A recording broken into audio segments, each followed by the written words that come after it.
Minha querida, todas são queridas. Verinha, Ana Constantino, gente. Rose, né, Rose? Melhorou, minha filha? Melhorei, graças a Deus. Melhorei sim. Tá na dieta? Tô sim. Bem, meus Aí. amigos, está chegando aqui o nosso horário, 16 horas. Nesse horário, nós estudamos essa obra, Diversidade dos Carismas, Teoria e Prática da Mediunidade, de Hermínio de Miranda. Nós estamos estudando o capítulo 8, que trata da clarividência. São tantas informações sobre esse fenômeno que eu nunca imaginei. Mas são coisas assim fantásticas. E nós hoje vamos para as conclusões. Semana passada nós até já entramos nas conclusões, mas eu vou começar novamente, só para a gente pegar o fim da meada. Então, item 7, conclusões. Tá? Então, capítulo 8, clarividência, no item 7, conclusões. Mas antes de nós iniciar, vamos lembrar a todos que hoje, às 18h40, nós receberemos na nossa casa o nosso companheiro Robson Valentim, que vai conversar conosco sobre um tema muito importante, que é a morte na sociedade ainda é um tabu e o maior é o suicídio, né? Então, nós estamos falando do Setembro Amarelo, teremos 2 palestras sobre esse tema na nossa casa, hoje e na quinta-feira que vem.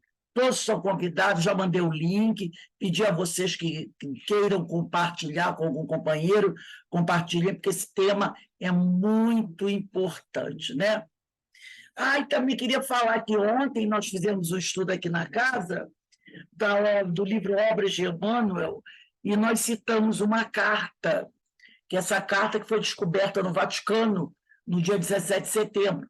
Ela foi descoberta agora em setembro e foi publicada nos jornais, divulgada no jornal dia 17 de setembro. E, para nossa surpresa, ontem, depois que eu terminei o estudo, eu liguei no jornal da Globo News e um dos jornalistas, ele falou sobre essa carta, citou a carta, os objetivos da carta, onde ela foi encontrada, fez as considerações, foi até muito duro com o cidadão que estava em foco na carta, entendeu? Dizendo que realmente todos os pesquisadores concordam que ele sabia e nada fez. Então, ele faz até uma crítica muito dura, né? Então, foi interessante a gente perceber como o nosso estudo está bem atualizado, em acordo com as notícias que estão aí, né? Foi bastante interessante essa matéria do Globo News, falando sobre o tema que a gente está estudando, que vem em acordo com o que Emmanuel vem trazendo para a gente do livro Emmanuel, né? Que a gente está estudando sobre a civilização ocidental. Bem, meus irmãos, está chegando nosso horário, e eu vou pedir aqui a nossa amiga Carmen para fazer a nossa prece de abertura. Carmen, por favor. Então, Senhor, estamos aqui novamente para mais uma tarde de estudos, de reflexões. Só temos a agradecer mais essa oportunidade. Que Deus abençoe a todos nós, abençoe aqueles mais necessitados que estão nos problemas das perdas de vida, de bens materiais, aqueles que estão passando por problemas muito sérios, que eles possam também receber essas bênçãos que estamos recebendo agora, e o nosso desejo que eles estejam em paz. Que Jesus abençoe o nosso estudo de hoje, abençoe nossas famílias, e que possamos fazer mais uma vez boas reflexões a partir desses estudos da tarde de hoje. Graças a Deus. Graças a Deus. Como eu falei para vocês, eu vou começar do item 7. Conclusões. Nós já tínhamos lido na semana passada, mas eu vou ler, mas eu vou reler esse início para a gente poder compreender melhor o texto. Diz assim Hermínio de Miranda, item 7, conclusões. As referências, especulações e casos que tivemos oportunidade de examinar nas páginas precedentes nos levam a algumas considerações, a que me proponho expor a seguir. Ressalta entre as primeiras conclusões a inadequabilidade da palavra clarividência para caracterizar a maioria dos fenômenos que usualmente estão classificados como tal. Então, ele diz, né, que a palavra clarividência ela não é bem adequada para caracterizar a grande maioria dos fenômenos que dizem que ela responde, né? Dizem que ela significa. Em algum deles, a munição. Ele diz que munição é conhecimento do presente ou do passado, né? Munição, premonição, conhecimento do que ainda vai acontecer. Radiestesia e telepatia, para usarmos a classificação proposta por Richer, nada ocorre que se pareça com visão ou vidência, muito menos visão clara. Então, ele diz que esses fenômenos aí, que são muitas vezes classificados como clarividência, eles não são.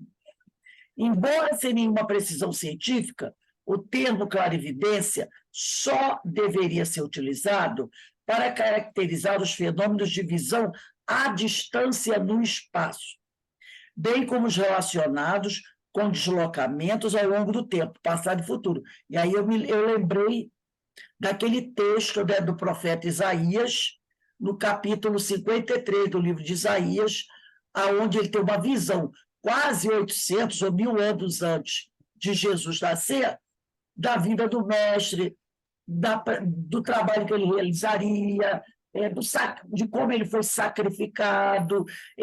O mais interessante que Isaías fala sobre as últimas palavras de Jesus, quando ele intercede por nós, quando ele diz, Pai, perdoa-os, porque eles não sabem o que fazem.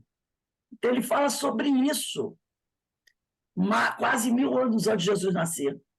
Então, mostra que ele teve uma clara evidência, né? uma visão do futuro.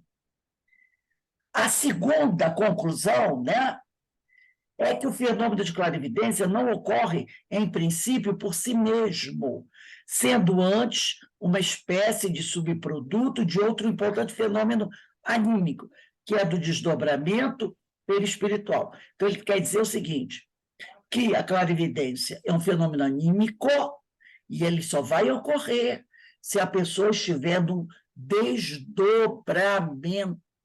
Não acontece assim, ao acaso. Né? De repente, a pessoa tem esse... Não, ela precisa estar desdobrada. E é um fenômeno anímico que ele fala. Né?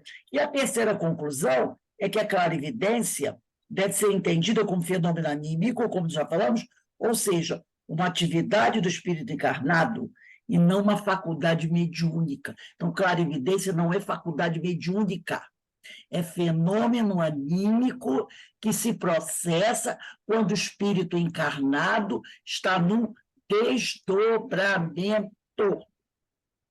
E na aula passada eu trouxe até um texto sobre fenômeno anímico, né? Para a gente conhecer um pouquinho mais. Aí aqui começa a aula de hoje. Quando ele vai falar a segunda dessas proposições, eu vou ler novamente a segunda, que está um pouquinho mais acima, é que o fenômeno de clarividência não ocorre, em princípio, por si mesmo, sendo antes uma espécie de subproduto de outro importante fenômeno anímico, que é o desdobramento perispiritual.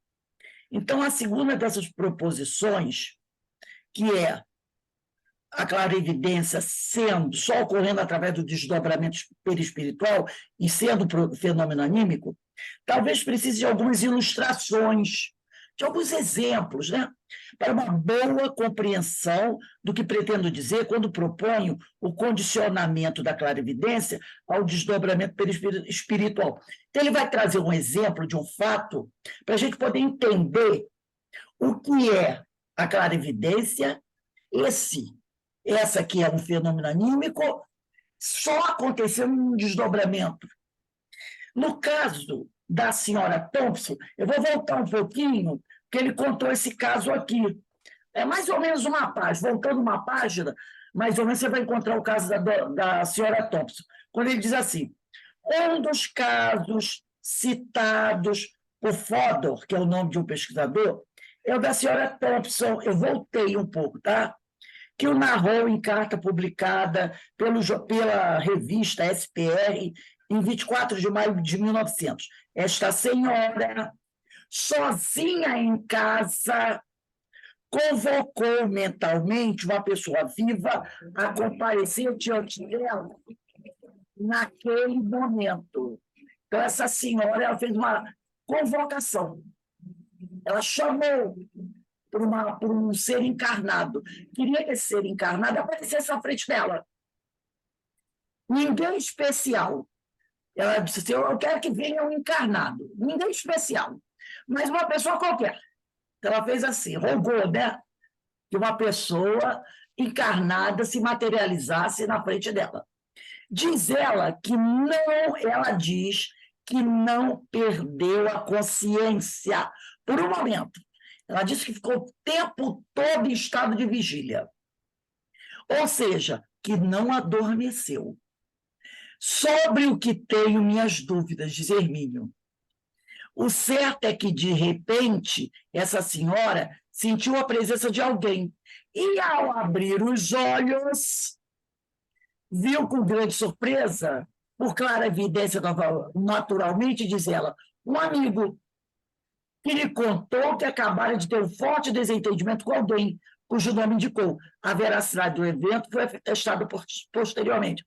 Então, olha só, ela disse, né, essa senhora disse lá, quando ela relatou o fato para as pessoas, que ela esteve o tempo todo em estado de vigília, que ela não adormeceu. Mas ela diz assim, que ela estava no lugar, sentiu a presença de alguém e abriu os olhos. E aí ele botou entre aspas, e ao abrir os olhos. Ora, se ela estava em estado de vigília, se ela diz que não adormeceu de jeito nenhum, por que ela estava de olhos fechados? Entendeu? Ela disse que eu não dormi, eu não entrei em transe, eu estava acordado o tempo todo. Mas aí ela disse que, de repente, ela abriu os olhos e viu ali na frente dela uma pessoa que ela conhecia e que estava encarnada. Tá?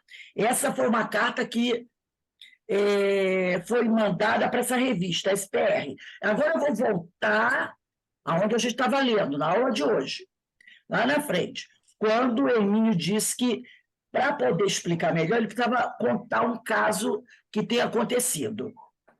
Então, ele vai dizer aqui, no caso da senhora Thompson, colhido por Nando Fodor, que é um cientista, a sensitiva declara, na sua narrativa, que esteve consciente o tempo todo. Eu agora avancei um pouquinho, tá? Fui lá para a aula de hoje, onde a gente vai começar na aula de hoje. Então, ela disse lá, ó, que ela esteve consciente o tempo todo. Mas isso não quer dizer que estivesse ligada ao corpo físico, encaixada nele, sem desdobrar-se. Então, ele está falando que existe um tipo de desdobramento que você desdobra, mas que você não perde a consciência. O barulho externo está atrapalhando vocês? Que aqui está passando muito carro. Então, ele fala o seguinte, que você pode desdobrar sem perder a consciência. Por isso que muitas pessoas, elas acreditam que o fenômeno aconteceu, mas que ela estava em vigília, porque ela esteve consciente. Então, ele diz aqui, como vimos em alguns exemplos supridos por Regina, o próprio sensitivo não percebe, às vezes, que já está desdobrado. Então, você pode entrar em desdobramento sem perceber que você está desdobrado. Aí ele diz aqui, é certo que está consciente, não há dúvida, porém, do lado de fora do corpo. Você se desdobra, continua consciente, vendo, percebendo, escutando tudo que está acontecendo. Só que você não percebe, a coisa é tão sutil, que você já está desdobrado. Aí ele diz aqui, vimos também em Regina experiências confirmadas por De Rochas, que é um pesquisador, nas quais a consciência fica, às vezes, no corpo. Creio que enquanto é curto o espaço físico que separa o corpo material do corpo espiritual. Quer dizer, quando você começa a desdobrar, mas o desdobramento não é acentuado, quando você não se afasta muito do corpo, quando você desdobra, mas fica muito próximo do corpo, ele diz aqui, a tua consciência ainda está no corpo físico. Você desdobrou um pouco só, e a consciência ainda está no corpo físico. Daí a dificuldade de você perceber que você já está desdobrado. Então, ele diz, é curto o espaço físico que separa o corpo material do corpo espiritual, podendo também manter-se ao mesmo tempo num e no outro corpo, e, afinal, emigrar para o corpo espiritual. Então, ele diz que você pode ficar desdobrado pouco, num espaço pequeno em relação ao corpo, a consciência fica no corpo, ou então a consciência, nesse período que você está começando a desdobrar, ela fica nos dois. Um pouco no corpo, um pouco no perispírito, né? Quer dizer, no espírito desdobrado. Fica ali entre os dois. Mas à medida que o desdobramento vai se acentuando, aí a consciência segue com o espírito. Então, se o seu desdobramento teve início, você ainda está muito próximo do corpo físico, você pode ter a sua consciência no corpo, ou então a consciência está assim, transitando entre o corpo e o espírito, entre o corpo e o espírito. Agora, conforme o espírito vai tomando distância do corpo, aí a consciência tem que ir com o espírito.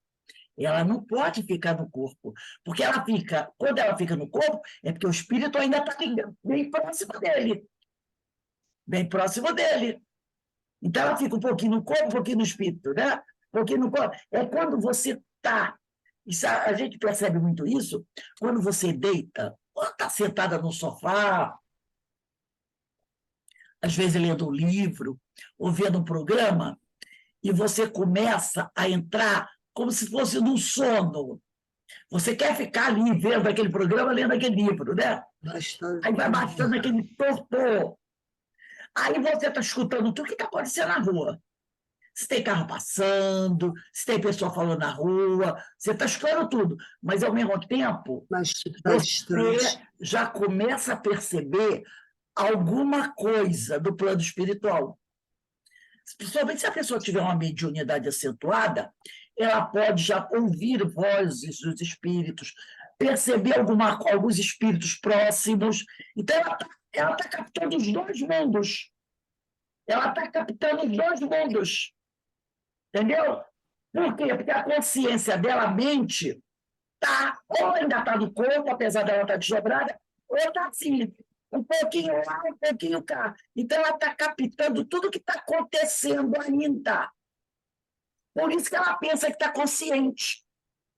Ela escuta o barulho da moto, ela escuta o barulho do cachorro latindo, ela escuta o barulho das coisas passando. Então, ela não percebe que ela está desdobrando.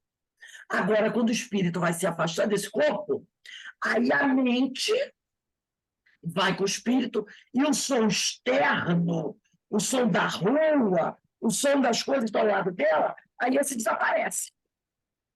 Esse desaparece. Porque o que percebe é a mente, né, gente?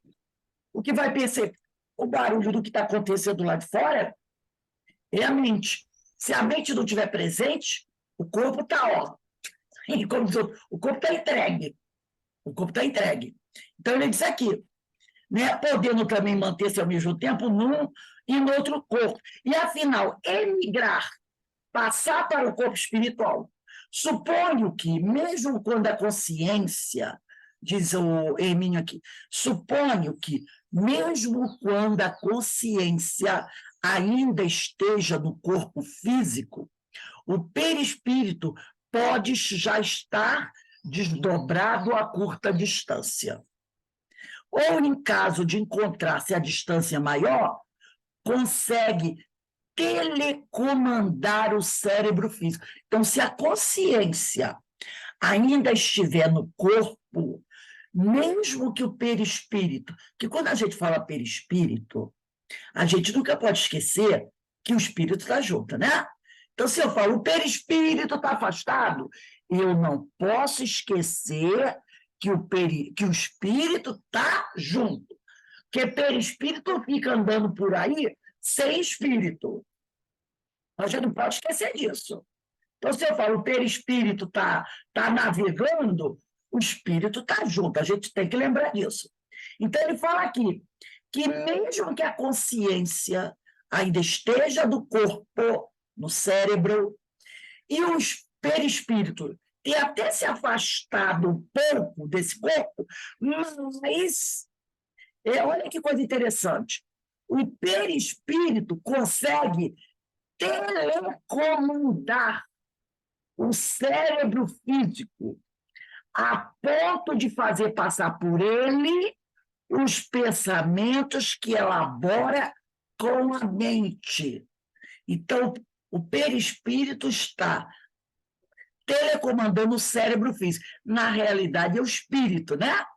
O espírito está comandando ainda o cérebro físico, a fim de poder fazer passar por esse cérebro físico os comandos que elabora com a mente. Olha que coisa extraordinária.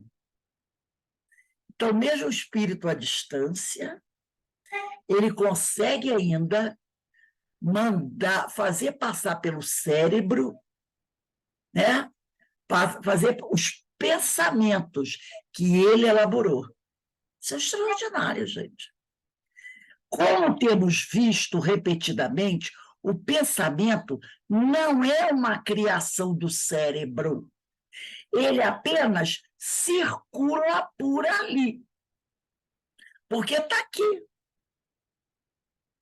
Porque ele está dizendo aqui, né?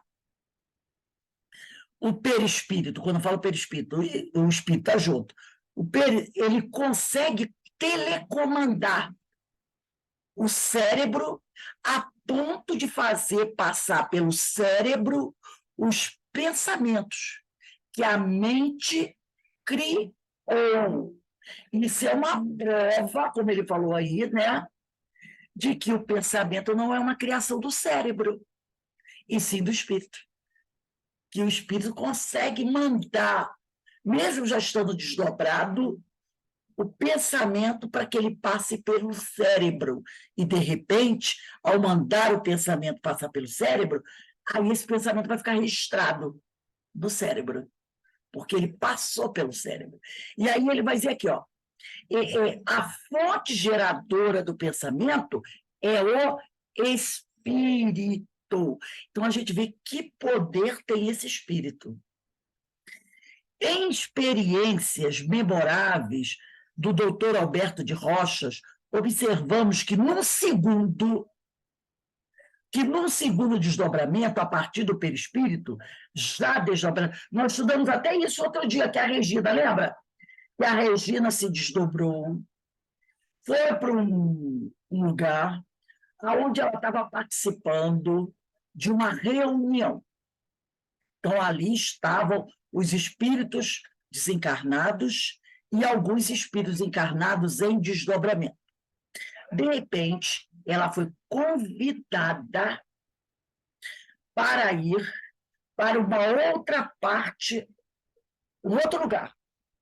E ela desdobrou novamente e foi.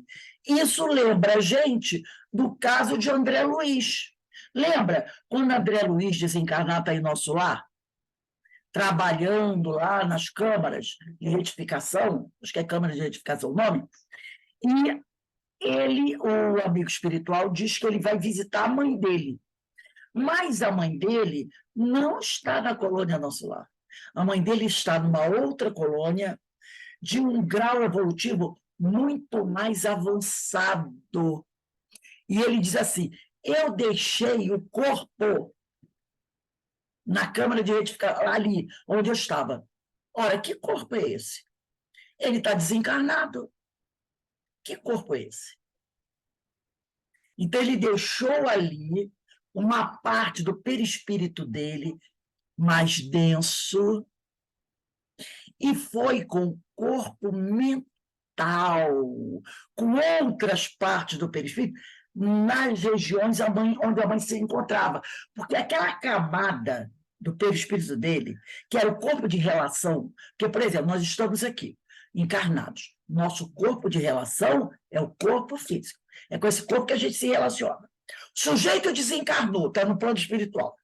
Qual é o corpo de relação dele? É o perispírito. É através do perispírito que ele é visto, ele conversa, ele interage, ele trabalha lá no plano espiritual. Então, ele está com a colônia nosso lá, uma colônia umbralina, né? Aí ele vai para esferas mais elevadas. Ele não pode ir com aquele perispírito que ele está ali no nosso lar.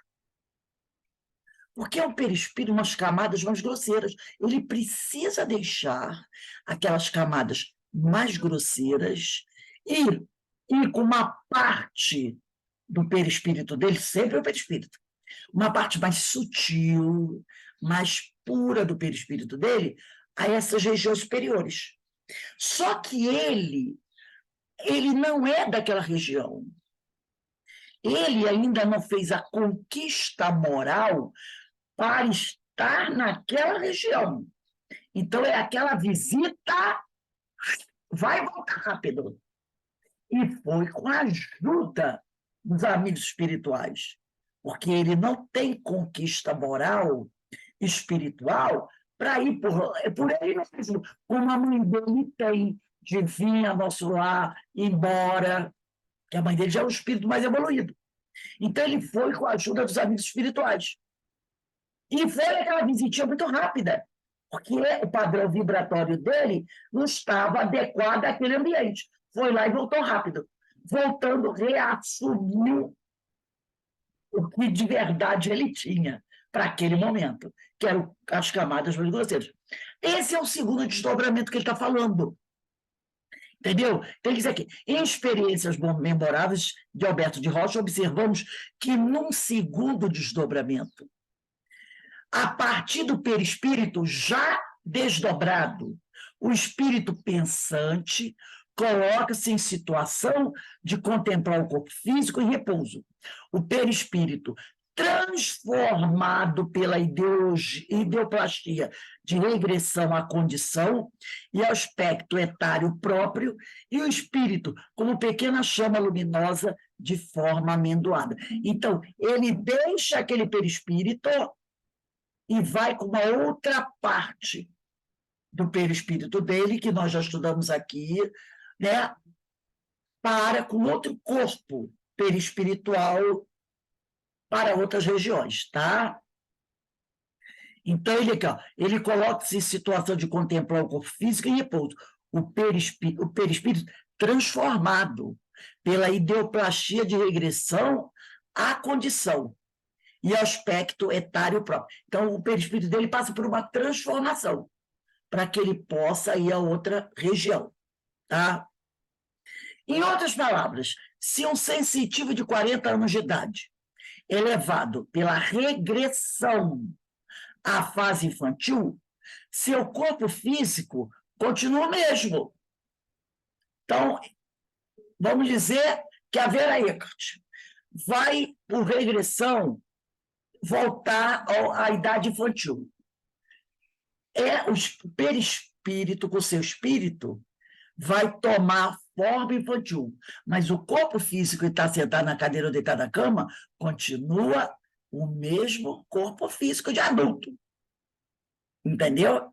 Então, ele está dizendo aqui, se um sensitivo de 40 anos de idade é levado pela regressão à fase infantil, o seu corpo continua o mesmo, apenas fica em repouso. O perispírito assume a forma infantil. E o espírito pode desprender-se deixando o perispírito como que de luz apagada, ou seja, mais obscuro, tá? Então, o perispírito assume a forma infantil. E aí, como esse perispírito assumiu a forma infantil, o espírito pode desprender-se. O espírito sai daquele perispírito com a forma infantil. Olha que coisa extraordinária. Percebeu? Então, vamos lá, vamos ver se a gente entende legal. A Verinha está deitada na cama, desdobrou, o corpo ficou lá deitado. O perispírito dela, lembra que eu falei, toda vez que eu falar em perispírito, eu tenho que lembrar que o espírito está junto. O perispírito se desdobrou. Aí, de repente, esse perispírito, por algum motivo, assume a forma infantil de uma criança de 3 anos. O espírito, nesse momento, pode lá deixar esse perispírito com a forma de 3 anos. Ele sai desse perispírito que tem a forma de 3 anos. Ah, como é que ele vai sair? Purão não. Lembra que o nosso perispírito é formado por camadas. Tem o corpo causal, o corpo mental. O nosso perispírito tem vários corpos. Ele tem várias camadas. Não é uma coisa só. Não é um bloco só o perispírito. O perispírito, o doutor Jorge Andréia, ele traz isso para a gente. Por isso que é importante a gente estudar o perispírito. Deixa eu só pegar aqui. Ele tem o perispírito aqui, ó. Eu peguei aqui, ó, um desenho só para a gente ter. Então, ele tem, ó, corpo, que ele chama de corpo etérico, corpo mental inferior, corpo mental superior, são várias formas que tem o nosso perispírito. É porque a gente só fala, né? Normalmente a gente só fala de um corpo. A gente, quando fala, a gente diz assim, o perispírito. O perispírito como se fosse uma coisa só. Não, ele tem o corpo etérico, tem o corpo emocional, tem o corpo mental superior, corpo mental inferior, e corpo mental, e por aí vai. Ele tem vários corpos, esse perispírito, né? Corpo causal, e vai por aí. Então, aquela parte do perispírito dele, que é a parte mais grosseira, que tomou a forma infantil, ele deixa. E ele vai, o espírito sai com outro corpo espiritual. E aí é o que ele diz aqui, ó. Aquele perispírito que ele abandonou, ele fica ali como se tivesse de luz apagada, ou seja, mais obscuro. É possível observar-se, então, que o pensamento não é elaborado nem no corpo físico, nem no perispírito, e sim na pequena e luminosa chama espiritual, seria provavelmente o corpo mental de que nos fala André Luiz. Viu que coisa interessante? Esse é o segundo desdobramento. Então, quando Ivone Pereira, Regina contam que tiveram o segundo desdobramento, é esse. Ela, a Regina, né, como a Ivone, estavam no plano espiritual, tá? Estavam assistindo uma reunião, e aí, no caso, vamos fazer da Regina, ela foi chamada para trabalhar numa outra região. Só que para ela ir para essa outra região, aquele perispírito que estava ali, né, assistindo a reunião, ele não poderia ir para essa outra região. Não poderia.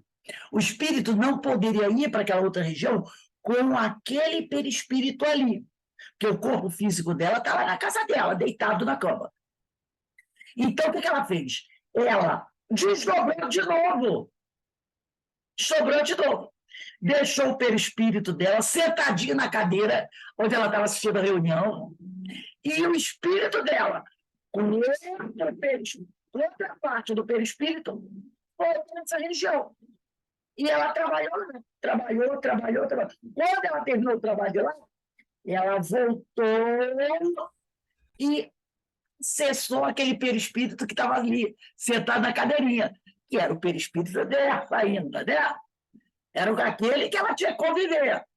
Então, ela voltou e assumiu aquele. Depois, o que ela fez? Rose, só uma dúvida. Pode falar.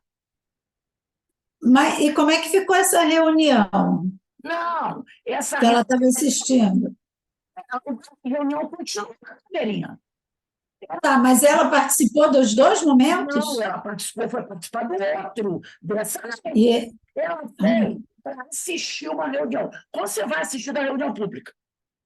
Deixou o corpo dela lá na cama, desdobrou e foi para essa reunião.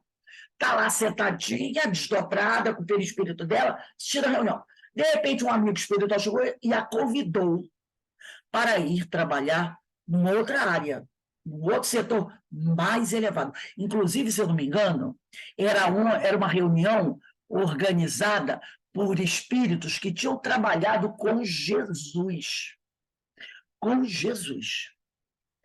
A maioria deles tinham sido os discípulos de Jesus. Então, eram espíritos de alta envergadura. Ela não poderia ficar lá muito tempo, porque ela não estava, né? Mas como ela foi convidada, ela foi levada. Mas ela não podia com aquele perispírito. Ela desdobrou, deixou esse perispírito lá, na reunião. Foi como ele falou assim, como se tivesse uma luz apagada, porque o espírito não estava ali. Não estava ali. O perispírito ficou lá, paradinho, como o corpo físico estava na cama. E ela alçou esse outro lugar com outra parte do perispírito dela, mais sutil, e trabalhou lá. Depois, eles trouxeram ela de volta e ela reassumiu aquele perispírito dela. Quando terminou aquela reunião, ela voltou para o corpo físico. Entendeu?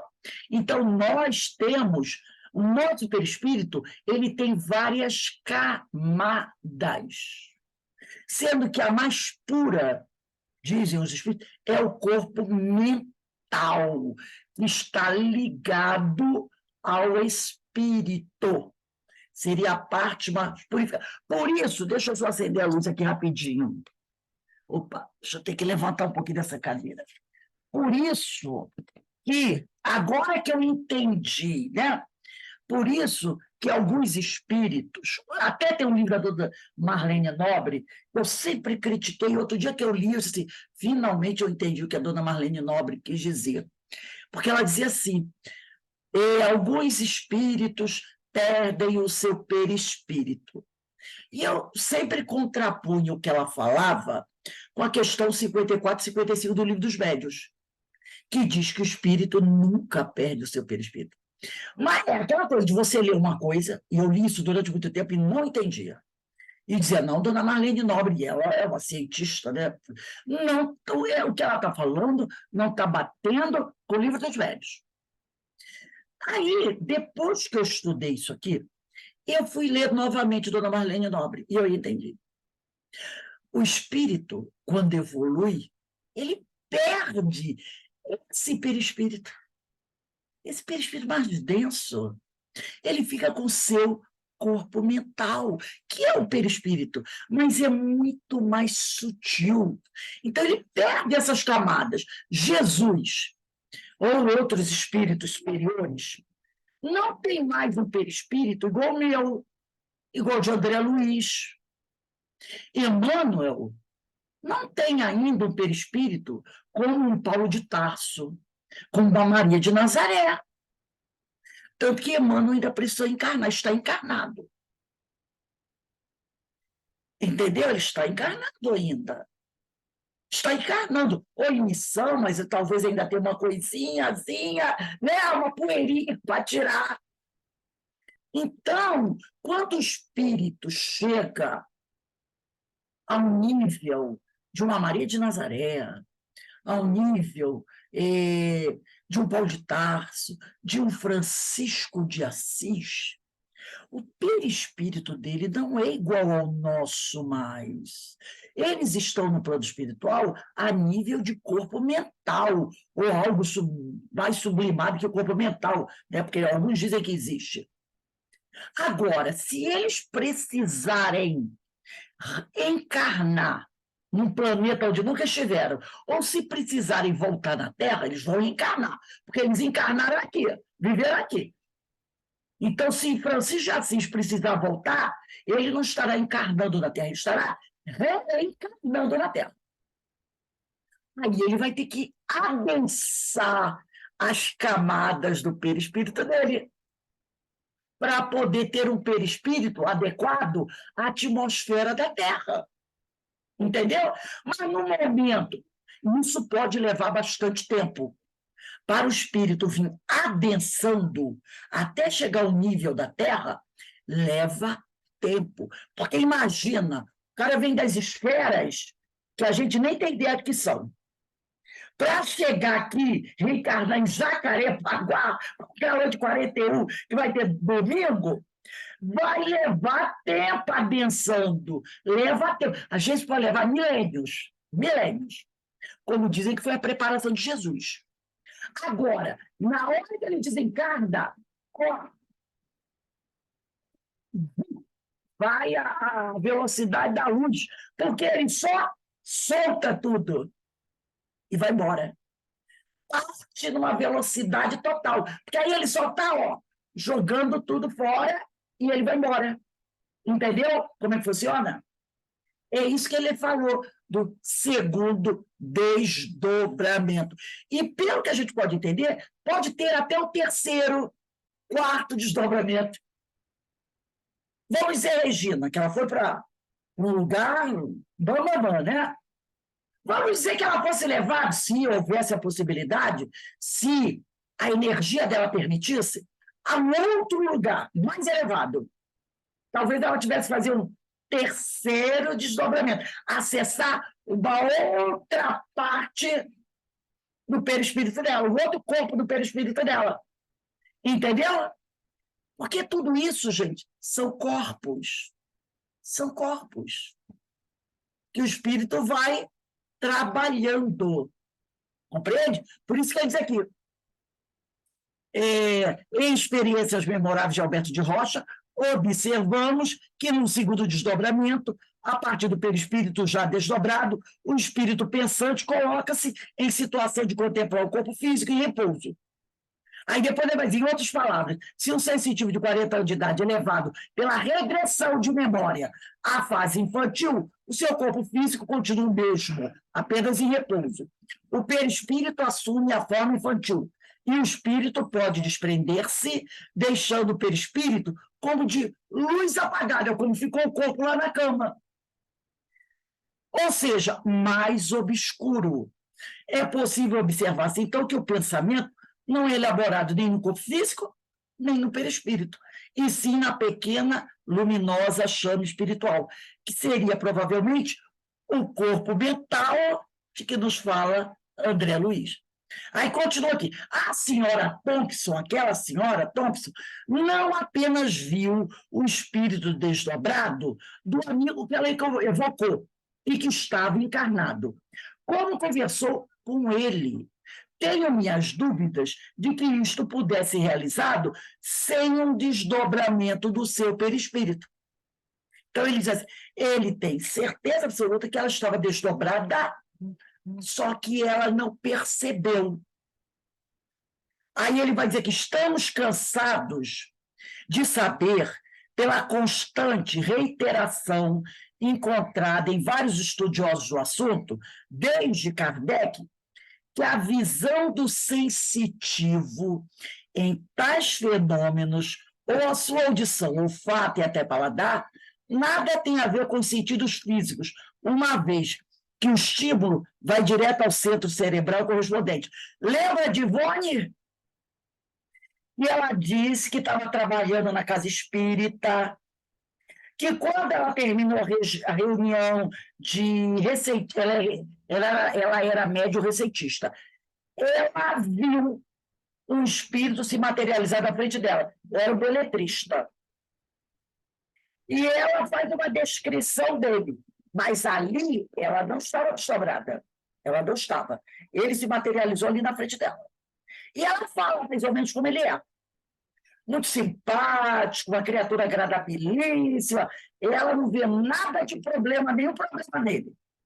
Ela está olhando para aquele ser materializado na frente dela com os olhos físicos dela. Estão ligados ao cérebro, certo? Estão ligados ao cérebro. Quando ela está na casa dela e ela desdobra, e ele encontra ele no plano espiritual, também desdobrado, porque ele não tem corpo físico, ele está morto, ela encontra ele. Ela olha para ele e vê coisas que ela não tinha visto antes. Ela percebe que ele é o espírito inferior, um espírito com pouca moral, que ela chama até de medíocre, cheio de vícios. Por quê? Porque agora ela não está mais olhando com os olhos físicos, ela está olhando com mente. Lembra que a gente estudou que está lá que o espírito vê com o corpo todo? E aí ela vê coisas que ela não tinha visto antes. Porque ela está desdobrada. E a percepção dela se amplia. Porque aí é o espírito que está vendo, não é o ser encarnado, limitado pelos sentidos da visão, do tato, do paladar, do olfato. Entendeu? Então, o que ele está dizendo aqui? Estamos cansados de saber, pela constante reiteração encontrada em vários estudiosos desde Kardec, que a visão do sensitivo em tais fenômenos, ou a sua audição, ou o fato de paladar, nada tem a ver com os sentidos físicos, uma vez que o estímulo vai direto ao centro cerebral correspondente. Não duvido de que isto possa ser realizado por certos espíritos sem a necessidade de desdobrar o sensitivo, mas entendo que o caminho mais curto e mais fácil consiste em atuar através do perispírito do sensitivo. Então, o sensitivo desdobrado, o sensitivo é o médium, tem mais facilidade de perceber a realidade das coisas no mundo espiritual. Porque o corpo, como nós já estudamos aqui, é sempre um entrave. O corpo, ele limita a produção do fenômeno. Porque você ver alguma coisa estando no corpo, o corpo abafa, né? Diminui a sua capacidade de percepção. Quando você desdobra, você está livre desse corpo. E aí você está em espírito, tem mais facilidade de perceber a verdade das coisas. Então, ele diz aqui, né? Nesse momento, é mais fácil, consiste em atuar, vamos ler junto aí, gente, através do perispírito do sensitivo. Mesmo porque, segundo nos informaram os instrutores da codificação, há nesse momento um intercâmbio energético entre manifestantes, seja ele encarnado ou desencarnado, e sensitivo, seja o fenômeno anímico ou mediúnico.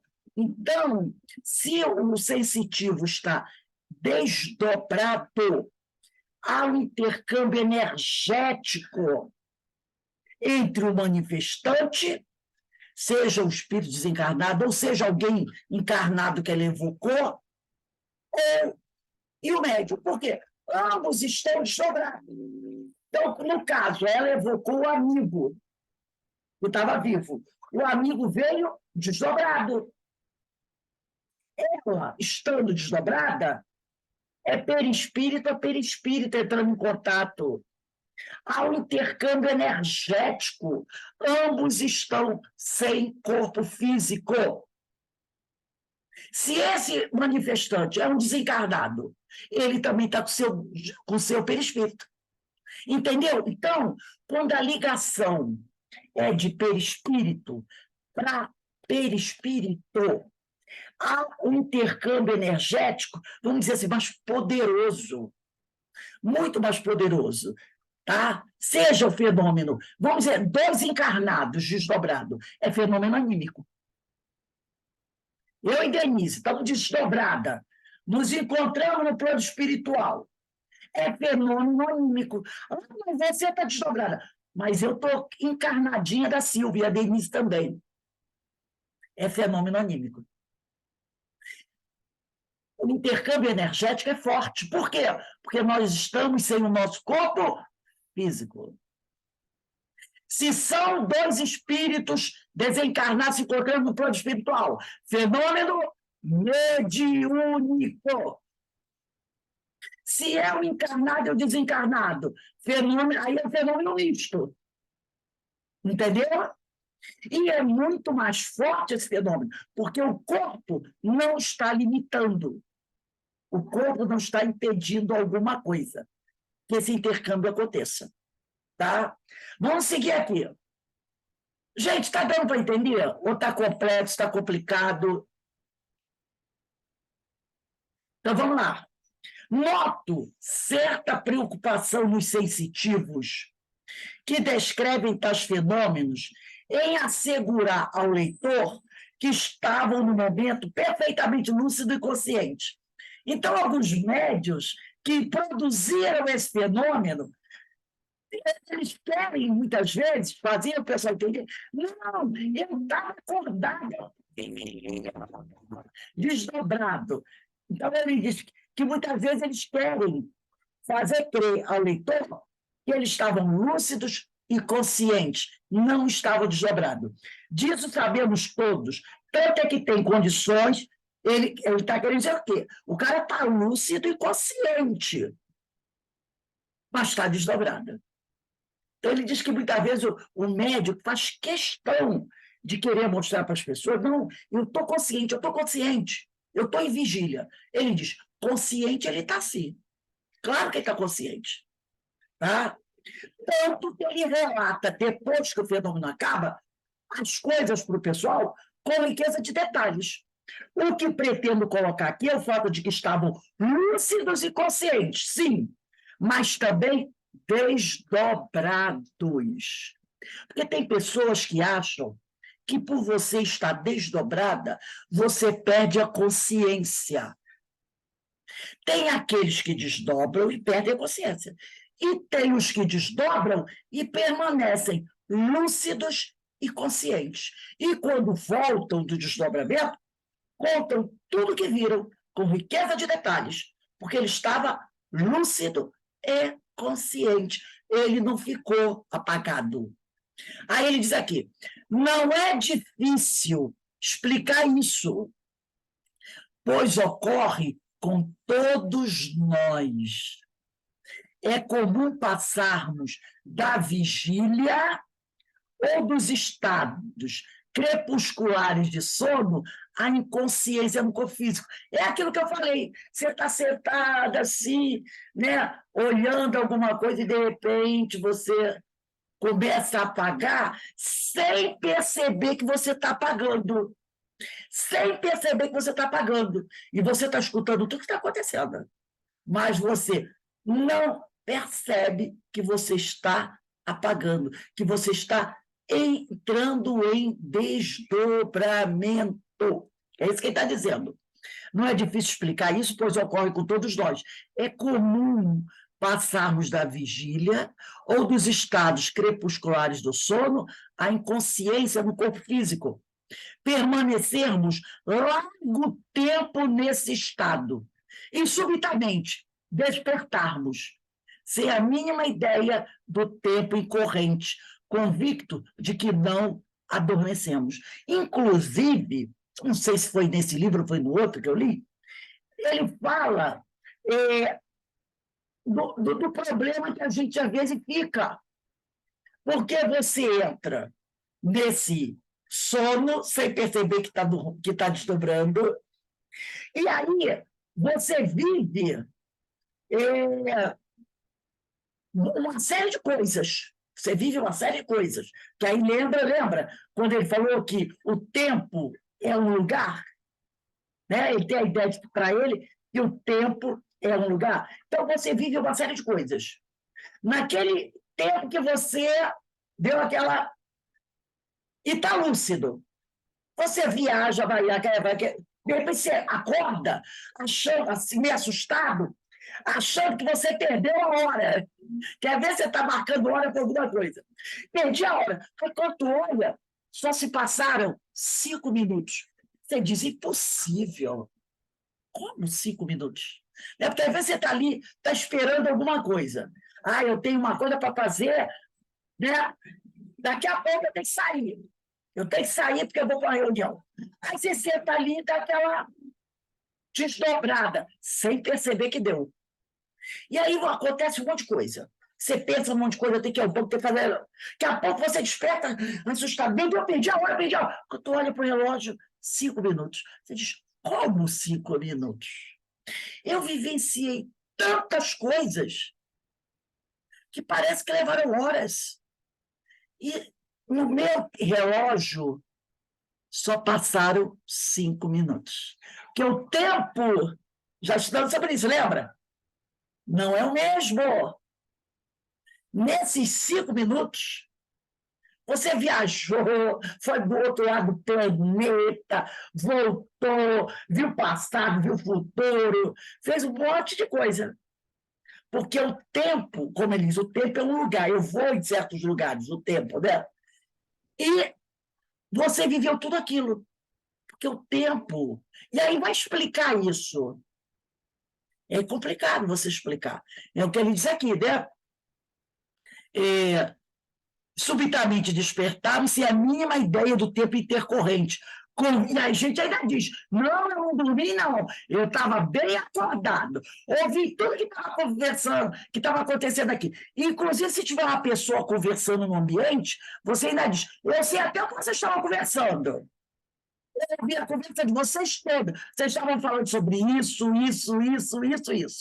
Mas, paralelo a isso, você viveu outras coisas.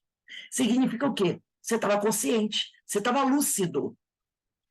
E percebeu outras coisas, mas captou o que estava aqui.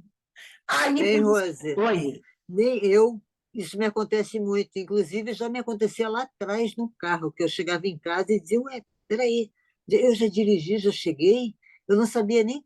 A maioria das vezes eu chegava, botava o carro na garagem e pensava, como é que eu cheguei?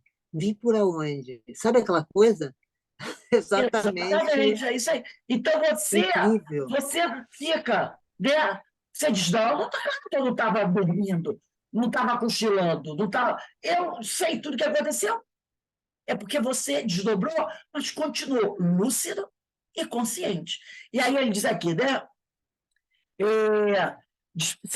Despertamos sem a mínima ideia do tempo intercorrente, convicto que não adormecemos.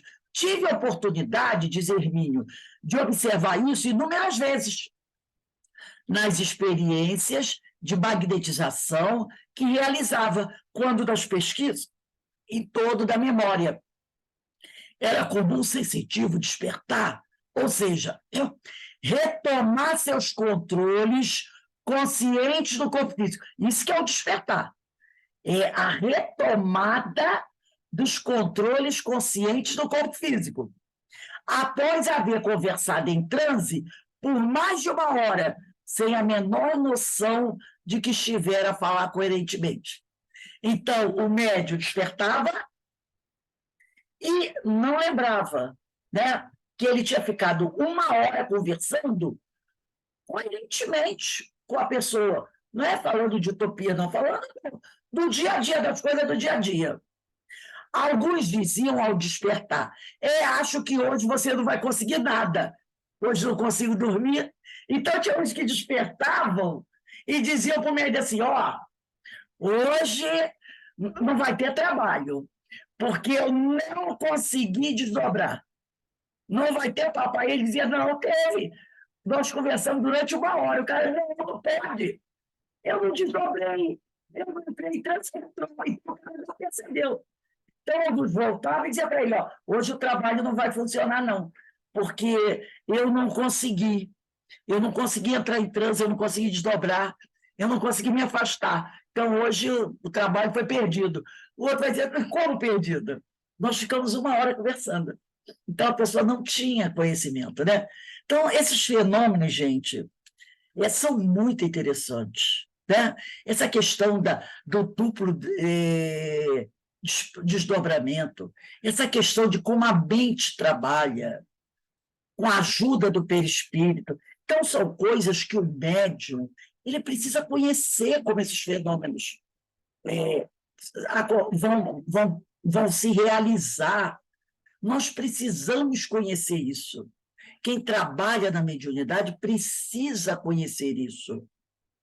Porque, senão, fica aquele trabalho onde você vai lá, repete aquilo tudo, sem saber como o fenômeno acontece.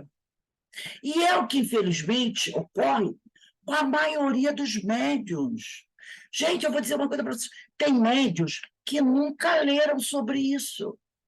Tem médiuns que, se você falar sobre o segundo desdobramento, ele vai dizer que é uma tolice, entendeu? Então, é através dos estudos de pesquisadores sérios, como Hermínio de Miranda, todo mundo sabe, né, do grande pesquisador que ele foi, do grande estudioso que ele foi, que a gente vai conhecendo esses fenômenos e que a gente vai, né, progredindo através desse conhecimento. E aí, eu gostaria de saber a opinião de vocês. Botem a data aí, ó, dia 28, a gente vai para o item 8. Quem tem o livro, escreve aí. 28/9, no item 8, onde a gente vai começar a semana que vem.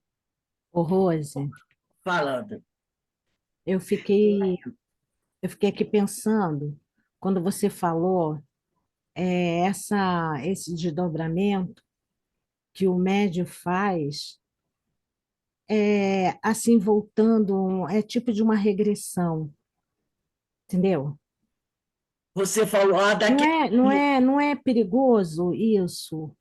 Você fala dele haver uma regressão ao Voltar ao tempo de infantil, entendeu? O espírito Se volta. acontecer, Ana, isso acontece com orientação do plano espiritual. Não é o médium ficar. Inclusive, nós já recebemos várias vezes orientações do plano espiritual para que não se faça esses trabalhos por conta própria, você na sua casa.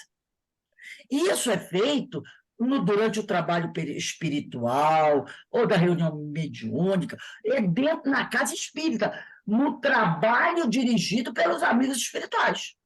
Entendeu? Então, de repente, a espiritualidade tem uma necessidade de fazer o médium regredir ao período infantil, de repente, para resgatar alguma memória dele, algum fato, ou num trabalho, ou uma experiência, uma pesquisa, mas isso tudo orientado pelos espíritos superiores, pelos trabalhadores da casa espírita. Aí não tem perigo nenhum para o médium. Agora, se o médium vai se envolver em trabalhos de experiências, que tem gente aí fazendo isso, com qualquer um, ele corre o risco de ter um problema. É igual essas pessoas, hoje mesmo, né? Deu na televisão lá, uma mulher muito bonita, né? Bate seus 40 anos, resolveu fazer aquela lipoaspiração. Aí ela procurou uma médica, acho que era uma dentista, sei lá, que não tinha autorização para fazer esse procedimento. O que aconteceu? Ela morreu. Então, se você vai fazer um procedimento médico, e não se preocupa em saber se aquele médico é verdadeiramente preparado para realizar aquele procedimento, você não está se colocando em risco? Tá. Agora, tem alguns companheiros que resolvem fazer a tal da regressão de memória com alguém que não está realmente qualificado para tal. Porque a regressão de memória ela é feita para quê? Para questões médicas, terapêuticas, não para curiosidade, para saber se eu fui ou não rainha de Sabá. Não é para isso. Tem pessoas que têm alguma patologia, alguma fobia grave. Então, procura um terapeuta especializado, como Milton Menezes, né? É um terapeuta especializado na área. E aí, eu estou citando ele, que eu conheço ele, né? Tem outros, é claro. E aí ele vai fazer um trabalho seguro, vai levar você e vai trazer bem você. Porque se levar e não souber trazer, pode trazer alguma coisa que não era adequada. Tem um caso na Revista Espírita muito interessante sobre isso. Kardec que conta, vou falar rapidinho aqui. Aconteceu durante a Segunda Guerra Mundial. Desculpe, não é Kardec, não. É Kardec, mas aconteceu na Segunda Guerra Mundial, não. Foi numa guerra dessa aí lá do passado. Kardec acho que estava... Então, eu acho que é isso mesmo. Numa daquelas guerras, eles estavam num castelo, os soldados. E alguém lá resolveu colocar o companheiro em transe, um negócio desse. Essas brincadeiras que o pessoal vai fazer. E o companheiro lá, eu não tenho certeza se foi no tempo de Kardec ou se foi depois, mas o fato está lá na Revista Espírita. E aí, o que acontece? O companheiro entrou em transe. Ele entrou em transe. Ele era um tenente do exército, tinha família, tudo direitinho, sabe? E ele voltou no passado, assumiu uma personalidade, voltou até aquela personalidade do passado. Só que eu não sei o que aconteceu. Quando trouxeram ele de volta, não souberam fazer. E quem é que veio? Aquela personalidade do passado. Quando ele despertou, ele falava outra língua, não falava a língua do grupo, ele não reconhecia ninguém, ele não reconhecia a tal da família, ele tinha outra vida, era outra criatura, era outra criatura. Eu não me lembro como a história terminou, mas eu me lembro que é isso, outra criatura, outra personalidade. E foi um desespero, porque ele não sabia, aquele nome que disseram que tinha, não tinha. Aquela família que ele tinha não era a família dele. Aquela vida não era a vida dele. A vida dele era outra. Entendeu? E foi tudo uma grande brincadeira. Eu não sei o que fizeram para conseguir trazer de volta essas coisas assim. Mas é muito perigoso quando o trabalho é feito assim, sem um cuidado. É igual a reunião mediúnica. Uma reunião É isso que eu ia te perguntar, Rose. tem que ser uma reunião séria, com pessoas sérias, não é? Porque os espíritos ali, eles sabem se aquilo é uma brincadeira ou não. E aí, Você né? que tem uma experiência muito grande em doutrinação, na parte de trabalho de desobsessão, e quando o médium dá uma passividade de um espírito muito, com uma dificuldade muito grande, e depois que volta, ainda continua sentindo Alguns registros. os registros Isso. Mas o médium tem daquela que ter, entidade, daquele momento, e quando ele também tem a capacidade de ir no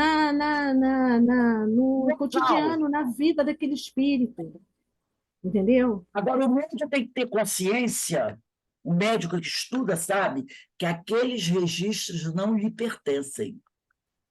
Então, os médicos que estuda, ele próprio vai dar nele um autopasse. Autopasse não precisa de gesto, não, tá? É aqui, ó. Gente, Ele mesmo dá o autopasse nele e ele sabe que aquelas lembranças, que aqueles registros não são dele. Então, pode até ainda ficar um pouquinho, Como fica, às vezes, antes, como nós já estudamos aqui, falando que, acho que foi na aula passada, é que vai confundindo, eu já não lembro qual aula, qual livro.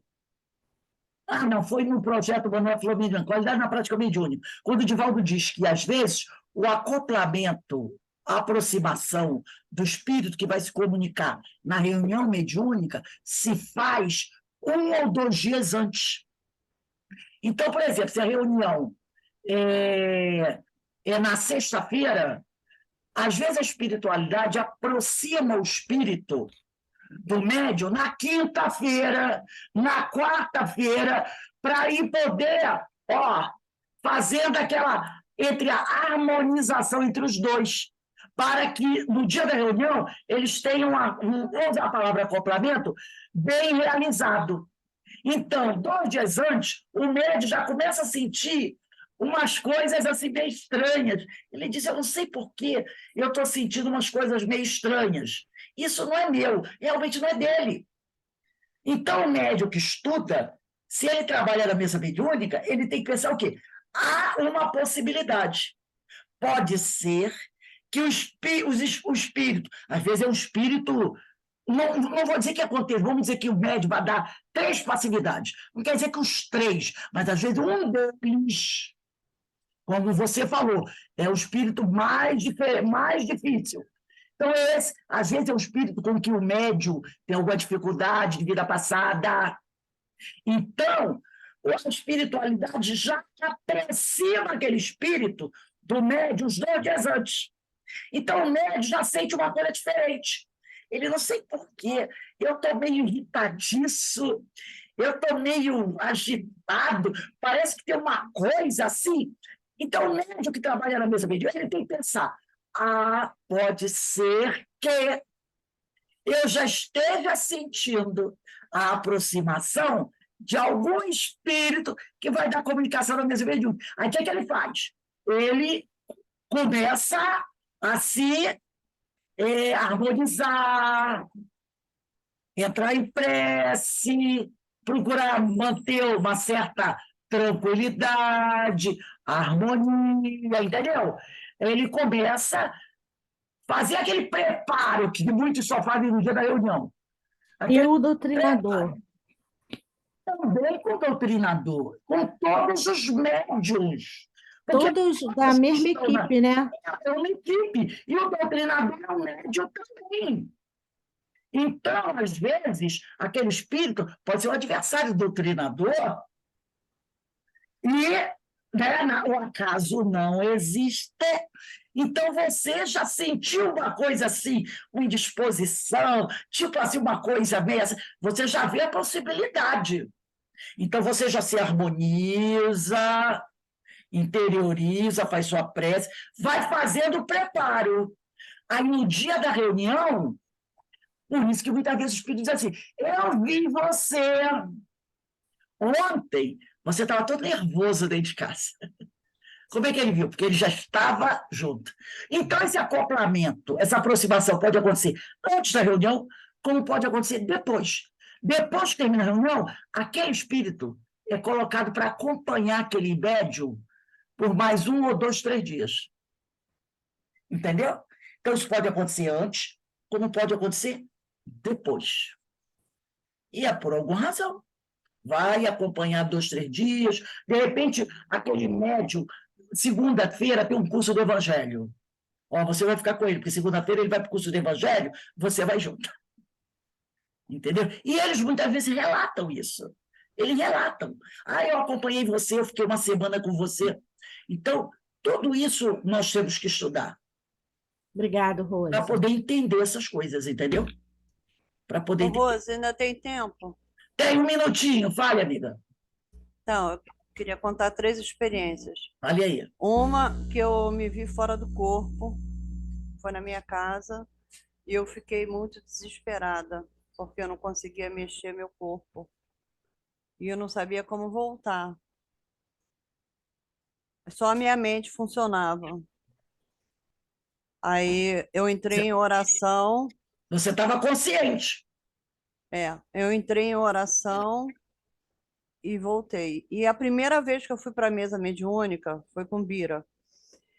Eu não sabia nem o que era uma mesa mediúnica. Eu estava muito nervosa do suor escorrer. Eu saí do corpo, fui parar num gramado e tinha um prédio bem colorido, assim, todo pintadinho de cores bem suaves. Aí eu chegava lá, fiquei muito curiosa, que eu achei muito bonito. Aí eu passei a mão, quando eu passei a mão era todo de vapor. Nisso eu voltei para a mesa. Foi assim, natural. Não foi, nem sabia que isso existia, né? E uma vez eu estava dando passividade e eu fui sair e estava vendo outros espíritos sentados esperando atendimento. E eu me vendo dando passividade. Então, a gente vê, né? Todos esses fenômenos acontecem. Então, a gente tem que conhecer. Quando esses fenômenos acontecerem, a gente já sabe como eles aconteceram. Então, nós não vamos ficar assustados, porque o estudo nos proporciona isso, o conhecimento daquilo que está acontecendo. A pior coisa que tem é você ver algo acontecer e você não saber do que se trata. Então, quando acontece, você já encara normalmente, você sabe o que está acontecendo. Daí a importância do estudo para quem É isso trabalha aí. principalmente na mesa mediúnica. Porque todos esses fenômenos vão acontecer, tá bom? Então, gente, eu espero que vocês tenham gostado do estudo. Eu achei bastante interessante, bastante instrutivo. Muito bom, Rosa. Tá? Vamos dar uma paradinha aqui, porque daqui a pouco, 5h30, a Denise entra com os ensinos de Jesus. E eu vou pedir aqui para Eloá, faz a nossa prece de agradecimento, por favor.